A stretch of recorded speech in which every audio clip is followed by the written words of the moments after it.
அண்மை செய்தி. ஸ்டெர்லைட் ஆலைக்கு எதிராக போராட்டம் நடத்தியவர்கள் மீது துப்பாக்கி சூடு நடத்தப்பட்ட விவகாரம் தொடர்பாக தமிழக அரசுக்கு உத்தரவு பிறப்பிக்கப்பட்டிருக்கிறது. இழப்பீட்டுத் தொகையை உயர்த்தி வழங்குவது குறித்து தமிழக அரசு சிபிஐ பதில் மனு தாக்கல் செய்ய வேண்டும் எனவும் தெரிவிக்கப்பட்டிருக்கிறது. முக்கிய செய்தியாக பார்க்கிறோம். துப்பாக்கிச் சூட்டிற்கு இழப்பீடு வழங்க வேண்டும் என தமிழக அரசுக்கு உத்தரவு பிறப்பிக்கப்பட்டிருக்கிறது. விவரங்களை செய்தியாளர் பாலகிருஷ்ணன் விரிக கேட்கலாம். பாலகிருஷ்ணன் வணக்கம். செய்தி குறித்த முழு விவரம். வணக்கம் தனலட்சுமி.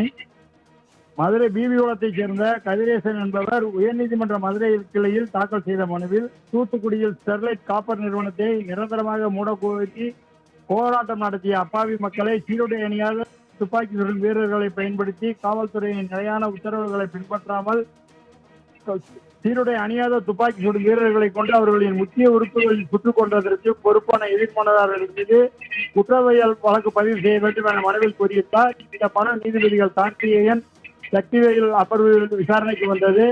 இதில் ஒரே ஒரு காவல் ஆய்வாளர் பெயர் மட்டுமே குற்றப்பத்திரிகையில் குறிப்பிடப்பட்டுள்ளது. இதை எதிர்த்து பாதிக்கப்பட்டவர் தரப்பில் ஆட்சேபை மனு தாக்கல் செய்யப்பட்டது. இந்த மனு நிலுவையில் உள்ளது. மேலும் உயிரிழந்தவர்களுக்கு குடும்பத்திற்கு 50 லட்சம் இழப்பீடு வழங்க வேண்டும் என அருணா ஜெகதீசன் ஆணையம் பரிந்துரை செய்தது. 30 லட்சம் தான் இழப்பீடாக வழங்கப்பட்டுள்ளது. நீதிபதிகள் உத்தரவில் ஒரு இன்ஸ்பெக்டர் மட்டும் எந்த உத்தரவும் இல்லாமல் அவரை துப்பாக்கி எடுத்து 16 பேரையும் சுட்டாரா என இந்த விசாரணை வழக்கு விசாரணை நடைபெற்று வருகிறது.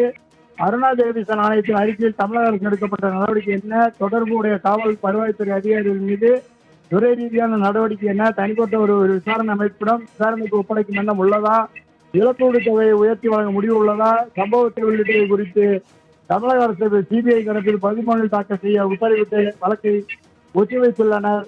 தனலட்சுமி. விவரங்களுக்கு நன்றி பாலகிருஷ்ணன்.